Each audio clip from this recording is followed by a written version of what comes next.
तो सेंटेंस ध्यान से देखिए, इसमें लिखा हुआ है if I would have done this I would have done wrong and would have disappointed many of the friends. तो दोस्तों मैं आपको बता दूं, हमने पहले बात करी है और एक बार नहीं काफ़ी बार मैं आपको बता चुका हूं, अगर किसी भी वाक्य की शुरुआत में इफ़ आता है तो उस इफ़ का मतलब होता है यदि। यही बोला था मैंने, किसी भी वाक्य की शुरुआत में अगर इफ़ आता है तो इफ़ का मतलब होता है यदि, और अगर किसी वाक्य की शुरुआत में इफ़ आए तो उस वाक्य को कंडीशनल सेंटेंस यानी कि शर्त वाला वाक्य बोला जाता है। कहने का मतलब किसी भी वाक्य की शुरुआत इफ़ या अनलेस से होती है तो उसे शर्त वाला वाक्य मीन्स कंडीशनल सेंटेंस बोला जाता है। अब बात करते हैं कंडीशनल सेंटेंस कितने टाइप के होते हैं। तो इंग्लिश के अंदर जो कंडीशनल सेंटेंस होते हैं वो 3 टाइप के होते हैं। पहला तो पॉसिबल कंडीशन, दूसरा इम्प्रोबेबल या इमेजिनरी कंडीशन, और तीसरा इम्पॉसिबल कंडीशन। तो जो कंडीशनल सेंटेंस होते हैं उनके टाइप होते हैं 3। तो बात करते हैं अपन पहली कंडीशन की। तो पॉसिबल कंडीशन में क्या होता है कि शुरुआत में इफ़ आएगा और इफ़ के साथ आपको वर्ब की फर्स्ट फॉर्म मिलेगी। अच्छा, एक और बात ध्यान देना, अगर आपका वाक्य कंडीशनल है, शर्त वाला वाक्य है, तो आपको वाक्य एक साथ 2 मिलेंगे, यानी कि सिंगल वाक्य आपको नहीं मिलेगा। आपको वाक्य हमेशा कितने मिलेंगे देखने में? तो एक वाक्य तो वो जो इफ़ के साथ रहेगा और एक वो जो इफ़ के आगे आएगा, मतलब आगे एक और सेंटेंस आएगा। तो मैंने क्या बोला कि कंडीशनल सेंटेंस के 3 टाइप होते हैं, पॉसिबल, इम्प्रोबेबल, इम्पॉसिबल। तो पॉसिबल कंडीशन में क्या होता है, इफ़ के साथ वर्ब की फर्स्ट फॉर्म आती है और उसके बाद में जो अगला वाक्य आता है यानी कि उसके जो आगे वाला सेंटेंस आता है उसमें विल या शैल के साथ फर्स्ट फॉर्म आती है। तो इसका ध्यान देना, इफ़ के साथ अगर वर्ब की फर्स्ट फॉर्म आती है तो आगे आपको हमेशा विल या शैल के साथ वर्ब की फर्स्ट फॉर्म ही देखनी है। तो देखिए अपना जो ये वाला सेंटेंस है इसके अंदर क्या लिखा हुआ है और क्या नहीं है वो देखते हैं। तो मैंने क्या बोला, अगर इफ़ के साथ, ये आपका इफ़ रहा, इफ़ के साथ अगर वर्ब की फर्स्ट फॉर्म आती है तो यहाँ पे तो वो नहीं है, यहाँ पे तो पॉसिबल कंडीशन नहीं है। तो मैंने क्या बोला, इफ़ के साथ अगर वर्ब की फर्स्ट फॉर्म आती है तो जो अगला सेंटेंस है, जैसे कि ये रहा, जैसे कि, तो इसमें आपको विल या शैल मिलेगा। तो देखो यहाँ पे फर्स्ट फॉर्म भी नहीं है तो यहाँ पे विल शैल भी नहीं है, तो मतलब ये पॉसिबल कंडीशन तो नहीं है। अब जो दूसरी कंडीशन है जिसका नाम है इम्प्रोबेबल कंडीशन, उसमें क्या होता है, उसमें आपको इफ़ के साथ हमेशा वर्ब की सेकंड फॉर्म मिलेगी। तो आप देखिए ध्यान से, इफ़ के बाद में आपका सब्जेक्ट है आई और इस आई के बाद में आपको कहीं पे भी वर्ब की सेकंड फॉर्म दिखाई देती है क्या? तो आप कहोगे कि बिल्कुल भी दिखाई नहीं दे रही है। तो मैंने क्या बोला, अगर पॉसिबल है तो इफ़ के साथ फर्स्ट फॉर्म, और अगर इम्प्रोबेबल है यानी कि दूसरी कंडीशन है तो इफ़ के साथ सेकंड फॉर्म आनी चाहिए। तो जब इफ़ के साथ सेकंड फॉर्म आएगी तो जो अगला वाक्य है वहाँ पे वुड या शुड के साथ में वर्ब की फर्स्ट फॉर्म आएगी, है ना। तो इफ़ के साथ सेकंड फॉर्म आए तो वुड या शुड के साथ वर्ब की फर्स्ट फॉर्म, तो ऐसा यहाँ पे बिल्कुल भी नहीं है। तो इसका मतलब ये इम्प्रोबेबल कंडीशन भी नहीं है। अब आपकी बची लास्ट एंड फाइनल कंडीशन जिसका नाम है इम्पॉसिबल कंडीशन। उसमें क्या होता है, उसमें इफ़ के साथ हेड प्लस V3 आती है, यानी कि इफ़ के बाद में आपका सब्जेक्ट आएगा, उसके बाद में हेड आएगा, हेड के बाद में V3 आएगा। ये तो मिलेगा आपको इफ़ वाले सेंटेंस में, इफ़ वाले क्लोज में, और उसके बाद में जो अगला क्लोज आएगा उसमें आपको हमेशा वुड या शुड के साथ हैव मिलेगा और हैव के बाद में V3 मिलेगी। तो अगर आप थोड़ा ध्यान दोगे तो देखो इधर क्या लिखा हुआ है, वुड हैव डन। तो इसका मतलब वुड या शुड के साथ हैव भी है और V3 भी है। लेकिन मैंने क्या बोला, if plus had plus V3, तो इफ़ के साथ हैड V3 होगा तो ही ये होगा। तो इसका मतलब इस सेंटेंस के अंदर वुड हैव डन तो आ गया, यानी कि वुड हैव डन तो यहाँ पर आ गया। तो इसका मतलब ये हुआ कि इसके जो पहले वाला क्लोज है, पहले वाला सेंटेंस है, उसके अंदर हैड प्लस V3 आना चाहिए था, जो कि यहाँ पे नहीं है। देखो होता क्या है, कंडीशनल सेंटेंस में कई बार ये चीज़ राइट देके इसको पूछ लेते हैं और कई बार ये वाला पोर्शन राइट देके पीछे वाला पूछ लेते हैं। यानी कि कई बार तो इफ़ के साथ फर्स्ट फॉर्म देंगे आपको और पीछे वाला गलत कर देंगे, और कई बार पीछे वाला गलत देके आगे वाला गलत कर देंगे। तो मैंने क्या बोला, वापस से ध्यान देना, अगर पॉसिबल कंडीशन है तो इफ़ के साथ फर्स्ट फॉर्म, इम्प्रोबेबल है तो इफ़ के साथ सेकंड फॉर्म, और इम्पॉसिबल है तो इफ़ के साथ हैड V3, तो देखो भाई यहाँ पे न तो वो वर्ब की फर्स्ट फॉर्म है, न ही सेकंड फॉर्म है, न ही हैड के साथ V3 है। तो इसका मतलब ये वाला पोर्शन है ना, ये गलत है। अब इसमें क्या आना चाहिए, first form, second form, third form, तो उसका फैसला, उसका डिसीजन आपका पीछे वाला सेंटेंस लेगा। तो देखिए, अगर इफ़ के साथ फर्स्ट फॉर्म आती है तो यहाँ विल सेल आता है, जो कि नहीं है, तो मतलब पॉसिबल कंडीशन नहीं है। नंबर 2, अगर इफ़ के साथ सेकंड फॉर्म आती है तो वुड या शुड के साथ वर्ब की फर्स्ट फॉर्म आती है। तो देखिए, वुड या शुड के साथ हैव प्लस डन V3 है, तो मतलब ये दूसरी कंडीशन भी नहीं है। तीसरी कंडीशन क्या कहती है, अगर इफ़ के साथ हैड प्लस V3 आता है तो पीछे वाले क्लोज में वुड या शुड के साथ हैव प्लस V3 आएगा। तो देखिए, ये वाली चीज़ आ गई, वुड या शुड के साथ हैव के साथ V3। तो इसका मतलब ये जो सेंटेंस है ये इम्प्रोबेबल कंडीशन का है, और पहले वाले वाक्य में इफ़ वाले क्लोज के अंदर हैड के साथ V3 आपको ऐड करना है, ज्वाइन करना है। तो आपका जो सेंटेंस होगा करेक्ट वो इस तरीके से होगा, इफ़ आई हैड, आपको वुड भी हटाना है और हैव भी हटाना है। ये जो वुड है ये भी चला जाएगा, हैव भी चला जाएगा, और इन दोनों के स्थान पे हैड आ जाएगा, और आपका सेंटेंस होगा, if I had done this, अगर मैं ये कर चुका होता तो I would have done wrong, तो मैं गलत कर चुका होता। तो इस तरीके से आपका सेंटेंस होगा। तो आपका जो ए सेक्शन है वो आपका गलत है, और आपको इसको रिमूव करके इम्पॉसिबल कंडीशन में इसको चेंज करना है, और बाकी आपका पूरा सेंटेंस बिल्कुल सही है। अब बात करते हैं सेंटेंस नंबर 52 की। तो देखिए, सेंटेंस में लिखा हुआ है, आई विश ही सा यू। आई विश का मतलब मेरी इच्छा है, मेरी कामना है, और उसके आगे लिखा हुआ है ही सा you when you were living in Japan. तो देखिए दोस्तों, इस सेंटेंस के अंदर मैं आपको दो बहुत ही इंपॉर्टेंट बातें बताना चाहूँगा। वो क्या, एक तो ये कि अगर किसी वाक्य के, देखो पहले मेरी बातें सुनना, उसके बाद में समझना। तो पहली बात तो ये कि अगर किसी वाक्य के शुरुआत में आई विश आता है, अगर किसी वाक्य की शुरुआत में आई विश आता है तो ये बोला जाता है कि उसके बाद हमेशा पास्ट सिंपल आएगा।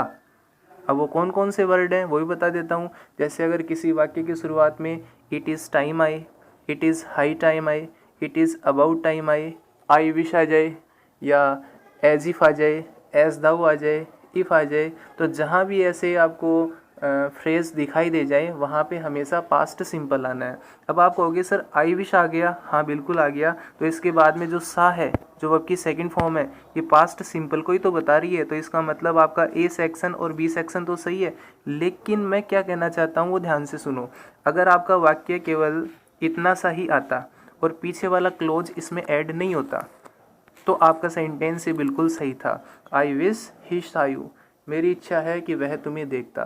तो जहाँ भी आई विश आता है वहाँ पास्ट सिंपल आता है, वहाँ वर्ब की सेकंड फॉर्म आती है, जो कि सही है। लेकिन मैं क्या कह रहा हूँ, अगर आपका सेंटेंस आई विश ही सा यू से आगे और भी जाता है, और का मतलब है जो आपकी सेकंड फॉर्म है आई विश के बाद में, अगर उसके बाद में पास्ट को बताने वाला एक सेंटेंस और आ जाता है, जैसे कि इसमें लिखा हुआ है when you are living in Japan. तो देखिए दोस्तों, जब भी किसी वाक्य में आई विश के बाद में सेकंड फॉर्म आए, सेकंड फॉर्म के बाद में पास्ट को बताने वाला एक और सेंटेंस आए, तो इसका मतलब आपका बी सेक्शन गलत माना जाएगा। अभी आप कहोगे कि सर आपने बोला आई विश के बाद में सेकंड फॉर्म तो आ ही रही है, लेकिन मैंने क्या बोला, अगर पीछे वाला क्लोज पास्ट का नहीं है तो ही सही है, लेकिन अगर पीछे एक और क्लोज आ गया जो कि पास्ट का है तो फिर आपको इसको पास्ट सिंपल में नहीं लेना, पास्ट परफेक्ट में लेना है। ये आपको ध्यान देना है। तो आपको यहाँ पे दो रूल सीखने को मिलेंगे। पहला रूल तो क्या, जहाँ भी आई विश आएगा और उसके पीछे केवल एक ही सेंटेंस आता है तब तो आपको सेकंड फॉर्म ही करनी है। लेकिन अगर किसी वाक्य में आई विश के बाद में दो सेंटेंस दिखाई देते हैं तो आपको वहाँ पे पास्ट सिंपल नहीं पास्ट परफेक्ट टेंस करना है, क्योंकि अनफुलफिल्ड कंडीशंस होती हैं जो पूरी नहीं की जाती है, वो हमेशा पास्ट परफेक्ट में ही आती हैं। अगर आप आई विश ही सा यू बोलोगे तो ये आपकी इम्प्रोबेबल कंडीशन होगी। अगर आप I wish he had seen you बोलोगे तो फिर आप इम्पॉसिबल कंडीशंस में चले जाओगे। तो आप देखिए ध्यान से, सेंटेंस में क्या लिखा हुआ है, आई विश मेरी इच्छा है, ही हैड सीन यू वह तुम्हें देख लेता। कब देख लेता, when you are living in Japan, जब तुम जापान में रह रहे थे। तो भाई ये जो बात बता रहा है ये क्या बोल रहा है कि जब तुम जापान में रह रहे थे वह तुम्हें देख लेता। इसका मतलब वो जब जापान में रह रहा था उसने उसको नहीं देखा। तो आप बताइए क्या वो व्यक्ति अब पास्ट में जाके, भूतकाल में जाके क्या देखने का काम कर सकता है? नहीं, बिल्कुल नहीं कर सकता। तो मतलब ये बात पहले की है और इस बात को कंप्लीट नहीं किया जा सकता। देखने का काम अब पूरा नहीं हो सकता। तो जो काम पूरे नहीं किए जा सकते हैं उनको अपन इम्पॉसिबल कंडीशन में लेते हैं, इसलिए यहाँ पे ही हैड सीन आएगा। तो आपका जो बी सेक्शन है वहाँ पे आपको सा के स्थान पे हैड सीन का यूज़ करना है। लेकिन ध्यान देना दोस्तों, जहाँ भी आई विश आए वहाँ पे सेकंड फॉर्म करनी है, लेकिन अगर उसके बाद में अगर पास्ट को शो करने वाला कोई भी सेंटेंस या कोई भी क्लोज आ जाता है तो फिर यहाँ पे सेकंड फॉर्म नहीं होगा, पास्ट सिंपल होगा। तो चलिए बात करते हैं सेंटेंस नंबर 53 की। तो अब बात करते हैं सेंटेंस नंबर 53 की। तो इसमें लिखा हुआ है we got everything ready for all of them long before they arrived. तो दोस्तों ये जो आपका सेंटेंस है इसमें क्या गलती है, क्या एरर है, वो आप बड़े इजी तरीके से फाइंड आउट कर सकते हो। और मैं आपको इसमें गलती निकालने के, गलती को पता करने के 3 तरीके बताता हूँ जिससे आपका सेंटेंस सही हो सकता है। तो सबसे इजी तरीका ये कहता है कि मैंने आपको जैसे कई बार पहले भी बोला है कि आपको देखना है सेंटेंस के बीच में कंजक्शन कौन सा आया। तो ये देखो, इस सेंटेंस में कंजक्शन है आपका बिफोर, और मैंने आपको बोला था बिफोर का मतलब होता है पहले। अच्छा, उसके पहले मैंने आपको बोला था अगर किसी वाक्य में बिफोर आएगा तो एक सेंटेंस बिफोर के पहले होगा और एक सेंटेंस बिफोर के बाद में होगा। तो देखिए, एक सेंटेंस तो आपका we got everything ready for all of them, ये बिफोर के पहले है, और एक है दे अराइव्ड, दे सब्जेक्ट है और अराइव्ड वर्ब की सेकंड फॉर्म बाद में है। तो बिफोर के पहले एक वाक्य है, बिफोर के बाद में एक वाक्य है, यही है ना। तो मैंने आपको क्या बोला था, अगर किसी वाक्य में बिफोर आता है तो बिफोर का मतलब होगा पहले, यही होता है। तो आप बताइए बिफोर के पहले वाला सेंटेंस कौन सा है, वी गोट वाला या दे अराइव वाला? तो आप कहोगे कि बिफोर के पहले वाला सेंटेंस ये वाला है। तो आपको ध्यान देना है, अगर वाक्य में बिफोर आता है तो बिफोर के पहले हैड प्लस V3 आता है। क्या आता है बिफोर, यानी क्या होता है, बिफोर का मीन्स क्या होता है, आप उसका अर्थ याद कर लो, आपको रटने की आवश्यकता नहीं पड़ेगी। बिफोर यानी पहले, तो मतलब बिफोर के पहले, तो बिफोर के पहले आएगा हेड प्लस V3। तो देखिए क्या यहाँ पे हेड प्लस V3 है क्या? नहीं है। तो मतलब ये गलती है आपकी, ये सेंटेंस आपका यहीं पे गलत हो गया। तो मैंने क्या बोला था अगर वाक्य में बिफोर आए तो बिफोर का मतलब पहले, और अगर वाक्य में बिफोर नहीं आता है तो बिफोर के स्थान पे आपको आफ्टर भी मिल सकता है, जिसका मतलब होता है बाद में। तो जैसा नाम वैसा ही काम। तो बिफोर यानी पहले, तो बिफोर के पहले, और आफ्टर यानी बाद में, तो आफ्टर के बाद में। बाद में का मतलब है इधर, आफ्टर आया नहीं, अगर आता तो की बात कर रहा हूँ। तो बिफोर के पहले और आफ्टर के बाद में हमेशा हेड के साथ V3 आती है। तो देखिए बिफोर के पहले क्या आती है, हेड के साथ V3। तो यहाँ पे आपको गोट को हटाना है और यहाँ पे हेड गोट करना है, तभी आपका सेंटेंस सही होगा, नहीं तो आपका सेंटेंस गलत होगा। तो ये तो था पहला तरीका इस सेंटेंस में एरर को आइडेंटिफाई करने का। अब हम आपको बताते हैं दूसरा तरीका। तो सेकंड वाला तरीका देखो दोस्तों क्या कहता है, मैंने आपको कई बार बोला है पास्ट सिंपल का मतलब होता है ऐसा कोई भी काम जो पास्ट में हो गया, मतलब बीते हुए समय में कोई भी काम हो जाता है तो उसे पास्ट का ही मतलब पार्ट या हिस्सा माना जाता है। तो बीते हुए टाइम में अगर कोई भी काम हो जाता है तो उसे पास्ट सिंपल टेंस का हिस्सा माना जाता है। जैसे कि मैंने खाना खाया, मैंने पानी पिया, मैंने शेर को देखा, मैंने क्रिकेट खेला, मैंने उसे थप्पड़ मारा। तो मतलब ऐसा कोई भी काम, कोई भी एक्शन, कोई भी घटना जो बीते हुए समय में हो गई वो पास्ट सिंपल होगा। अच्छा, दूसरा टेंस होता है पास्ट परफेक्ट। पास्ट परफेक्ट किसे कहते हैं? ऐसा कोई भी काम जो बीते हुए समय में बहुत पहले हो गया। देखो, कोई भी काम जो बीते हुए समय में अभी अभी होता है, थोड़े समय पहले ही होता है, वो तो पास्ट सिंपल होता है। लेकिन कोई भी काम जो बीते हुए समय में बहुत बहुत बहुत पहले हो गया वो पास्ट परफेक्ट होता है। तो पास्ट सिंपल और पास्ट परफेक्ट में अंतर यही है कि पास्ट सिंपल यानी काम थोड़ी देर पहले हुआ और पास्ट परफेक्ट यानी काम बहुत पहले हो गया। तो जो काम बहुत पहले हो जाता है वहाँ पास्ट परफेक्ट आएगा, जो काम थोड़ी देर बाद में होता है उसमें पास्ट सिंपल आएगा। क्लियर है बात? अब चलिए देखते हैं कि हम पता कैसे लगाएं इस रूल के बेस पे। तो आपके सामने सेंटेंस दो है। पहला sentence we got everything ready for all of them. तो देखिए जो सेंटेंस नंबर 53 है उसमें देखते हैं क्या लिखा हुआ है। इसमें लिखा हुआ है we got everything ready for all of them. तो देखिए ये क्या कहना चाहता है we got everything ready for all of them, we got everything ready, हमने सब कुछ तैयार किया, फॉर ऑल ऑफ देम, उन सब के लिए, तो कहना चाहता है कि हमने उन सब के लिए सब कुछ तैयार किया। और आगे लिखा हुआ है बिफोर, बिफोर का मीन्स इससे पहले कि दे अराइव्ड, वे पहुँचे, तो इसका कहने का मतलब तो यही है ना कि वे पहुँचे ना, उनसे पहले ही उन्होंने सब कुछ तैयार कर लिया। तो मतलब मैंने आपको क्या बोला था, जो काम अभी अभी हुआ वो तो पास्ट सिंपल का हिस्सा है, लेकिन जो काम बहुत पहले हो गया तो वो पास्ट परफेक्ट टेंस में आएगा। तो सीधी सी बात है, उन्होंने पहले सब कुछ तैयार किया होगा, बाद में वो लोग पहुँचे होंगे। तो जो काम पहले हो गया वो परफेक्ट है और जो काम बाद में होगा वो सिंपल है। तो वी गोट एवरीथिंग रेडी, हमने सब कुछ तैयार किया, तो हमने तैयार पहले कर लिया और उसके बाद में वो पहुँचे। तो जो काम पहले होता है वो परफेक्ट होता है और जो काम बाद में होता है वो सिंपल होता है। और अब इसी सेंटेंस में जो तीसरा तरीका है गलती को फाइंड आउट करने का, वो ये है कि दो फ्रेज होते हैं, एक तो होता है लॉन्ग बिफोर, एक होता है बिफोर लॉन्ग। लॉन्ग बिफोर का मतलब होता है बहुत पहले, लॉन्ग बिफोर का मतलब बहुत पहले, और एक होता है बिफोर लॉन्ग जिसका मतलब होता है शीघ्र ही। तो जहाँ पे भी लॉन्ग बिफोर आएगा वहाँ पे तो पास्ट परफेक्ट आएगा, जहाँ पे भी लॉन्ग बिफोर आएगा वहाँ पे पास्ट परफेक्ट आएगा। और जहाँ पे बिफोर लॉन्ग आएगा, मतलब अगर ये बिफोर पहले होता लॉन्ग बाद में होता तो वहाँ पे फ्यूचर सिंपल होता। तो लॉन्ग बिफोर है तो पास्ट परफेक्ट है और बिफोर लॉन्ग है तो फ्यूचर सिंपल है। और कई बार क्या होता है कि जैसे इस वाक्य में लॉन्ग बिफोर आया, इसके बाद में जो पास्ट सिंपल का जो सेंटेंस है ना वो कई बार वहाँ पे नहीं मिलता आपको।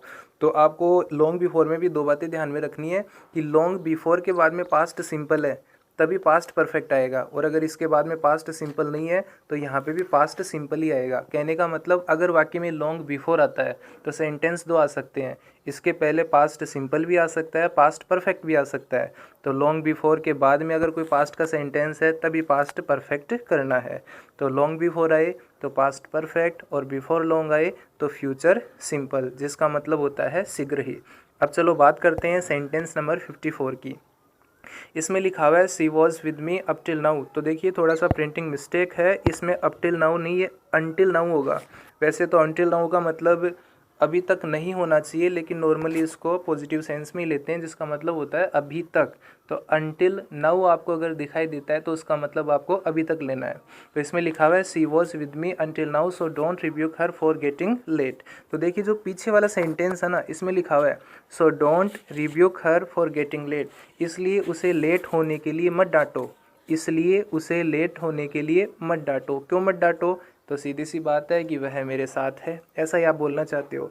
और दूसरी बात अगर किसी भी वाक्य में, अगर किसी भी सेंटेंस में अनटिल नाउ आता है तो जो अनटिल नाउ होता है वो प्रेजेंट परफेक्ट टेंस की पहचान होता है। तो किसी भी वाक्य में अनटिल नाउ आए तो वहाँ पे आपको कौन सा टेंस फिलअप करना है? प्रेजेंट परफेक्ट फिलअप करना है। और आप देखो यहाँ पे अनटिल नाउ आ गया लेकिन इसके पहले पास्ट सिंपल दिया हुआ है, तो मतलब ये सेंटेंस आपका गलत है।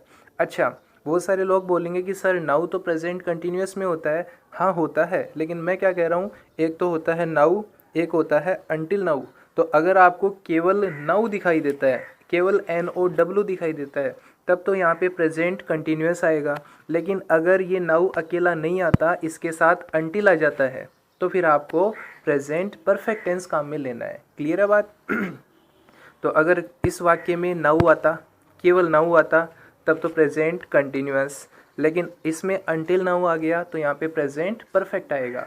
अब प्रेजेंट परफेक्ट आएगा तो यहाँ पे अपने को क्या करना है? तो देखिए जो वॉज है ना वो बी की सेकंड फॉर्म होती है। मैंने आपको कल भी बोला था कि बी का मतलब होता है होना, और इसकी 3 फॉर्म होती है। फर्स्ट फॉर्म होती है इजेमर, सेकंड फॉर्म होती है वॉजवर, और इसकी थर्ड फॉर्म होती है बीन। तो सीधी सी बात है, यहाँ पे आपको प्रेजेंट परफेक्ट करना है। प्रेजेंट परफेक्ट करना है तो यहाँ पे आपको बी की थर्ड फॉर्म काम में लेनी है। तो सी के साथ आएगा हैज, हैज जो कि HV है, और HV के साथ आपको बीन लगाना है। तो आपको यहाँ से वॉज को हटाना है, और वॉज को हटाने के बाद में आपको लिखना है she has been with me until now, वह अभी तक मेरे साथ है, इसलिए उसे लेट होने के लिए मत डांटो। तो इस वाक्य में अनटिल नाउ का यूज हुआ जो कि प्रेजेंट परफेक्ट की पहचान है, तो यहाँ पे हैज़ बीन का यूज होगा, और बाकी इसमें कोई भी गलती नहीं है।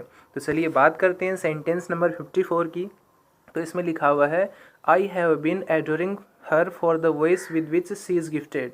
तो देखिए दोस्तों, इसमें जो सेंटेंस लिखा हुआ है उसमें लिखा हुआ है आई हैव बीन एडोरिंग, तो हैज़ हैव के साथ बीन प्लस आईएनजी तभी आती है जब वाक्य में सिंस या फॉर आता है। तो आप ध्यान से देखिए और मेरे को बताइए कि इस वाक्य में सिंस फॉर आया, तो मतलब इस वाक्य में सिंस फॉर नहीं है। तो जिस भी वाक्य में सिंस या फॉर के साथ टाइम आता है वहाँ प्रेजेंट परफेक्ट कंटिन्यूस टेंस आता है।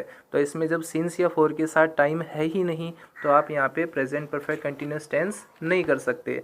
तो आपको ध्यान यही देना है, अगर किसी भी वाक्य में सिंस या फॉर के साथ टाइम, पहला पॉइंट, दूसरा पॉइंट ऑल के साथ टाइम, तीसरा पॉइंट हुल के साथ टाइम और चौथा point more than plus time आता है तो वहाँ पे प्रेजेंट परफेक्ट कंटिन्यूस टेंस आएगा। तो यहाँ पे सिंस या फॉर प्लस टाइम मतलब ऐसी कोई पहचान है ही नहीं जो अपने को शो करेगी ये प्रेजेंट परफेक्ट कंटिन्यूस है। तो यहाँ पे जो आपका ए सेक्शन है वो गलत होगा। आपको यहाँ पे या तो प्रेजेंट सिंपल टेंस करना है या प्रेजेंट परफेक्ट टेंस करना है। तो आपका जो सेंटेंस है वो होगा या तो होगा आई एडोर, यानी कि आपको हैव बीन तो रिमूव करना ही पड़ेगा। अगर आप प्रेजेंट सिंपल करते हो तो आपका सेंटेंस होगा I adore her for the voice with which she is gifted, या आपको प्रेजेंट परफेक्ट लेना है और लिखना है आई हैव एडोर्ड हर। तो क्लियर है बात। तो यहाँ पे जो आपका ए सेक्शन है वो आपका गलत है, तो आपको इसको प्रेजेंट सिंपल या प्रेजेंट परफेक्ट में चेंज करना है। अब बात करते हैं सेंटेंस नंबर 56 की। तो देखिए दोस्तों इसमें लिखा हुआ है आई लिव्ड हर सिंस 2005। तो मैं आपको बता दूं जहाँ भी सिंस या फॉर के साथ टाइम आता है वहाँ पे प्रेजेंट परफेक्ट कंटिन्यूस टेंस आता है, ये मैंने आपको बोला था। तो देखिए इस वाक्य में सिंस या फॉर के साथ टाइम आ गया, हाँ आ गया, लेकिन यहाँ पे पास्ट सिंपल आ गया। तो इसका मतलब जो आपका ए ऑप्शन है वो बिल्कुल गलत है। तो किसी भी वाक्य में सिंस या फॉर के साथ टाइम आए तो आपको दो ही टेंस करने हैं, एक तो प्रेजेंट परफेक्ट कंटिन्यूस और दूसरा पास्ट परफेक्ट कंटिन्यूस। अब आप कहोगे कि सर दोनों करने हैं तो अभी हम कौन सा करें, हम हैज़ हैव के साथ बीन लगाएं या हैड के साथ बीन लगाएं। तो देखिए अब इसमें जो पीछे क्या लिखा हुआ है उसको आपको ध्यान देना है। इसने क्या बोला, देयरफॉर आई नो एवरीथिंग, इसीलिए मैं सब कुछ जानता हूँ, अबाउट दिस सिटी, इस शहर के बारे में, इसीलिए मैं इस शहर के बारे में सब कुछ जानता हूँ, यानी कि बात तो प्रेजेंट की हो रही है। तो आपको सिंस या फॉर के साथ टाइम आने पर प्रेजेंट परफेक्ट कंटिन्यूस करना है। तो आप यहाँ पे दो चीज़ें फिलअप कर सकते हैं। पहला तो आई हैव बीन लिविंग, चाहो तो आप ये कर दो आई हैव बीन लिविंग, और अगर ये नहीं करना चाहो तो आप इसमें प्रेजेंट परफेक्ट भी कर सकते हो, आई हैव लिव्ड, यानी कि यहाँ पे हैव के साथ लिव्ड जो कि आपकी V3 है वो भी आ सकती है। तो जहाँ भी वाक्य में सिंस या फॉर के साथ टाइम आ जाए वहाँ आपको प्रेजेंट परफेक्ट कंटिन्यूस टेंस ही करना है, और यहाँ पे पास्ट सिंपल दिया हुआ था जो कि गलती थी, इसको इरेज करना है। बात करते हैं सेंटेंस नंबर 56 की। इसमें लिखा है if we had Mohit in our team, अगर हम अपनी टीम में मोहित को रखते, we would have won the match against your team, तो हम तुम्हारी टीम के खिलाफ मैच जीत जाते। तो दोस्तों जब मैंने आपका ये वीडियो शुरू किया था तो शुरू में मैंने आपको बताया था कि कंडीशनल सेंटेंस की शुरुआत हमेशा इफ से होती है, और जो कंडीशनल सेंटेंस होते हैं वो तीन टाइप के होते हैं, पॉसिबल, इम्प्रोबेबल और इम्पॉसिबल। पॉसिबल में क्या होता है, इफ़ के साथ फर्स्ट फॉर्म आती है, क्या आता है, इफ़ के साथ फर्स्ट फॉर्म। तो जब वहाँ पे इफ़ के साथ फर्स्ट फॉर्म आती है तो आगे विल या शैल आता है। फिर मैंने बताया था इम्प्रोबेबल, इफ़ के साथ सेकंड फॉर्म आएगी तो वुड या शुड के साथ वर्ब की फर्स्ट फॉर्म आनी चाहिए। और फिर मैंने तीसरा बताया था इम्पॉसिबल। इम्पॉसिबल में क्या बोला था कि अगर इफ़ के साथ हैड प्लस V3 आता है तो फिर आपको आगे वुड या शुड के साथ हैव और आगे वर्ब की थर्ड फॉर्म करनी है। तो देखिए दोस्तों जो पीछे वाला सेंटेंस है इसमें विल या शैल नहीं है, तो इसका मतलब ये पॉसिबल कंडीशन का वाक्य नहीं है। पीछे वाले सेंटेंस में वुड तो है लेकिन वुड के साथ फर्स्ट फॉर्म नहीं है, तो फिर ये इम्प्रोबेबल का भी नहीं है। अब देखो पीछे वाले वाक्य में वुड है, वुड के साथ हैव है और हैव के साथ V3 है, तो इसका मतलब ये इम्पॉसिबल सेंटेंस का वाक्य है। तो आपको इम्पॉसिबल का वाक्य है तो इसका स्ट्रक्चर आपको हमेशा याद करना है, इफ़ के साथ हैड आएगा और हैड के बाद में V3 आएगा, तो इफ़ प्लस हैड V3 और आगे वुड हैव V3। तो मतलब ये वाला पोर्शन गलत है क्योंकि इसमें इफ़ आ गया, इफ़ के बाद में हैड आ गया लेकिन V3 नहीं है यहाँ। तो देखिए जहाँ पे जो मेन वर्ब है वो भी आपकी हैड है, जहाँ पे जो हेल्पिंग वर्ब वो भी आपकी हैड ही रहेगी। तो आपका ये जो सेंटेंस है वो ऐसे होगा, if we had Mohit in our team, अगर हम अपनी टीम में मोहित को रखते तो we would have won the match, तो हम मैच जीत जाते। अब आप में से बहुत सारे लोग कहेंगे कि हेड हेड क्या होता है, क्या चीज़ होती है। तो देखिए जो आपकी हेल्पिंग वर्ब होती है जिसको अपन हैज हैव बोलते हैं, तो ये आपकी हैज हैव हेल्पिंग वर्ब भी होती है और आपकी मेन वर्ब भी होती है। यानी कि हैज हैव दो काम कर सकता है, एक तो हेल्पिंग वर्ब का और एक मेन वर्ब का। अगर आप इसको एज ए मेन वर्ब लेते हो तो हैज हैव का मीन्स होता है रखना। क्या होता है? रखना। तो जैसे गो का मतलब होता है जाना, इसकी सेकंड फॉर्म होती है वेंट और इसकी थर्ड फॉर्म होती है गॉन। तो वैसे ही हैज हैव का मतलब रखना, इसकी सेकंड फॉर्म होगी हैड। हैव की जो सेकंड फॉर्म है वो क्या होगी? हैड। और इसकी थर्ड फॉर्म क्या होगी? हैड। तो first form have, second form had और इसकी थर्ड फॉर्म हैड। तो अब ये क्या कहना चाहता है, अगर हम मोहित को रखते तो रखने का मतलब यहाँ पे हैव से लिया, तो आपको यहाँ पे हैव को यूज़ करना है दो तरीके से, एक तो एच वी के रूप में और एक मैन वर्ब के रूप में। तो एच वी तो हैड आ ही गया, अब आपको मैन वर्ब लगानी है। तो बताइए हैड के साथ वर्ब की कौन सी फॉर्म लगती है? Third form. तो बताइए रखने को अगर हैव बोलते हैं तो हैव की थर्ड फॉर्म क्या होगी? हैड ही तो होगी ना। तो इस तरीके से आपको हैड को दो बार काम में लेना है, पहला had H we helping verb और दूसरे वाला हैड मैन वर्ब। ठीक है। तो दोस्तों जिस तरीके से कीप का मतलब होता है रखना, वैसे ही हैव का मतलब भी होता है रखना। तो हैव जिसका मतलब रखना होता है, ये फर्स्ट फॉर्म होती है, इसकी सेकंड फॉर्म हैड होती है और इसकी थर्ड फॉर्म भी हैड होती है। तो हैव, हैड, हैड। अब आपको हैड को यूज़ करना है मेन वर्ब के रूप में, मुख्य क्रिया के रूप में। यानी कि अगर आपको रखने का सेंस लेना है तो आपको हैव को काम में लेना है, और आपको हैव को किस काम में लेना है, किस तरीके से काम में लेना है? मेन वर्ब के रूप में, मुख्य क्रिया के रूप में। तो आपने क्या बोला, अगर हम मोहित को अपनी टीम में रखते तो जो पहले वाला हेड है वो तो है आपकी एच वी, जो है आपकी सहायक क्रिया है, और जो दूसरे वाला हेड है जिसका मतलब रखना है वो आपकी मुख्य क्रिया है। तो आपको इफ़ के साथ हेड प्लस V3 लेना है। तो इफ़ आ गया, हाँ आ गया, इफ़ के बाद में आपने लगा दिया हेड जो कि सहायक क्रिया है। अब आपको हेड और लेना है मेन वर्ब के रूप में, तो आपका सेंटेंस होता if we had Mohit in our team we would have won the match against your team. अगर हम अपनी टीम में मोहित को रखते तो हम तुम्हारे खिलाफ मैच को जीत जाते। चलिए बात करते हैं सेंटेंस नंबर 58 की। इसमें लिखा हुआ है Radha came to the meeting much later than I except. Sorry दोस्तों, इसमें थोड़ी सी गलत है, ये आपको एक्सेप्ट नहीं, आपको एक्सपेक्ट समझना है, क्योंकि एक्सेप्ट यानी तो होता है बजाय और एक्सपेक्ट यानी होता है आशा करना। तो आप किसी भी इंसान के आने की एक्सपेक्ट करोगे, आशा करोगे, बजाय नहीं करोगे। तो देखिए दोस्तों, इसमें दो सेंटेंस आ गए, फिर से वही बात, वही रूल कि कोई भी काम जो बहुत पहले हो गया वहाँ पे तो पास्ट परफेक्ट आएगा, और कोई भी काम जो थोड़े समय बाद में हुआ वहाँ पास्ट सिंपल आएगा। तो यहाँ पे आपके सामने काम दो हो रहे हैं। एक काम तो राधा के आने का, पहला काम कौन सा हो रहा है? पहला काम तो राधा के आने का। राधा केम, राधा आई, टू द मीटिंग, मीटिंग में, ये क्या कहना चाहता है? Radha came to the meeting, Radha meeting में आई। तो पहला काम राधा के आने का, और दूसरा काम कौन सा आ रहा है? आई एक्सपेक्ट, एक्सपेक्ट यानी आशा करने का। तो बोलिए पहले आशा की जाएगी या पहले राधा आएगी? तो पहले तो आशा करेंगे कि भाई राधा आएगी नहीं आएगी। तो आप कहना भी क्या चाहते हो? Much later, Radha came to the meeting much later, much later यानी बहुत ही लेट। राधा मीटिंग में बहुत ही देर से आई।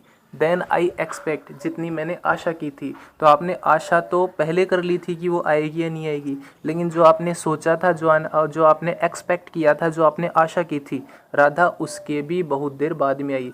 तो पहला काम हुआ एक्सपेक्ट करने का, आशा करने का, और दूसरा काम हुआ राधा के आने का। तो जो काम पहले होगा वो पास्ट परफेक्ट में, और जो काम बाद में होगा वो पास्ट सिंपल में। तो राधा तो बाद में आएगी, तो वो तो पास्ट सिंपल बिल्कुल सही है, बिल्कुल सही है। लेकिन हमने एक्सपेक्ट करने का काम बहुत पहले कर लिया, आशा जो हमने करी थी ना वो बहुत ही पहले कर ली, तो ये पास्ट परफेक्ट में आएगा। तो आपका वाक्य सही कैसे होगा? Radha came to the meeting much later, Radha meeting में बहुत ही लेट से आई। देन आई हैड एक्सपेक्टेड, तो आपको आई के साथ हैड लगाना है, हैड के बाद में एक्सपेक्टेड करना है। जो काम बहुत पहले हो गया पास्ट परफेक्ट, जो काम थोड़ा बाद में हुआ पास्ट सिंपल। तो आपने एक्सपेक्टेशन जो की थी उसके आने या नहीं आने की, वो आपने बहुत पहले कर ली थी, तो इसलिए वहाँ पे पास्ट परफेक्ट आएगा, और वो आई ये पास्ट सिंपल में आएगा। तो इस तरीके से आप इन चीज़ों को आराम से बता सकते हो, बस ध्यान आपको थोड़ा सा ही रखना है, ज़्यादा इतना ध्यान भी देने की आपको आवश्यकता नहीं है। तो इसके बाद में हम लोग बात करते हैं सेंटेंस नंबर 59 की। तो देखिए दोस्तों, इसमें लिखा हुआ है if I was you I would have told the chairman to keep his mouth shut. देखो नॉर्मली सेंटेंस का अर्थ तो ये होता है कि अगर मैं तुम्हारी जगह होता तो मैं चेयरमैन को अपना मुंह बंद करने के लिए कह देता। तो मैंने बोला था किसी भी वाक्य के शुरुआत में अगर इफ़ आता है तो वह वाक्य कंडीशनल सेंटेंस की कैटेगरी में आ जाता है। तो देखो यहाँ पे इफ़ आ गया तो मतलब ये शर्त वाला यानी कंडीशनल वाक्य है। तो शर्त वाले वाक्य 3 टाइप के, पहला पॉसिबल, दूसरा इम्प्रोबेबल, तीसरा इम्पॉसिबल। पॉसिबल क्या कहता है, इफ़ के साथ फर्स्ट फॉर्म आए तो आगे विल या शैल आएगा, जो कि नहीं है, तो मतलब ये पॉसिबल कंडीशन तो नहीं है। दूसरी कंडीशन क्या कहती है, अगर इफ़ के साथ सेकंड फॉर्म आए तो आगे वुड या शुड के साथ फर्स्ट फॉर्म आएगी। तो वुड या शुड तो है लेकिन फर्स्ट फॉर्म नहीं है, तो मतलब ये इम्प्रोबेबल कंडीशन भी नहीं है। तीसरी कंडीशन क्या है, तीसरी कंडीशन कहती है अगर इफ़ के साथ हैड प्लस V3 आया तो आगे वुड या शुड के साथ, आगे किसके साथ, वुड या शुड के साथ हैव आएगा और हैव के बाद में V3 आएगा। तो देखो वुड आ गया, हैव आ गया और V3 आ गया। तो इसका मतलब पीछे वाला पोर्शन सही है, आपको आगे वाला पोर्शन बिल्कुल सही करना है। तो यहाँ पे जो कंडीशन अप्लाई होगी वो होगी इम्पॉसिबल कंडीशन, जिसमें आपको पहले वाले सेंटेंस में इफ़ के साथ हैड लगाना है, हैड के साथ में V3 आएगी और आगे वुड या शुड के साथ हैव प्लस V3 आएगी। तो अब देखिए आपको हैड के साथ V3 देनी है और आपको जो मेन वर्ब दी गई वो दी गई वॉज। तो आपको जो मेन वर्ब दी गई थी वो कौन सी दी गई है, यहाँ पे वॉज दी गई है। तो मैंने आपको बताया बी की 3 फॉर्म होती है, first form is am are, second form was were और थर्ड फॉर्म कौन सी होती है, बीन है, यही बोला था, is am are, was were और बीन। तो आपको यहाँ पे हेड के साथ V3 लेना है, तो जो बी की थर्ड फॉर्म होती है वो तो होती है बीन, वो तो आ जाएगी, लेकिन उसके साथ आपको सहायक क्रिया क्या काम में लेनी है, हेड।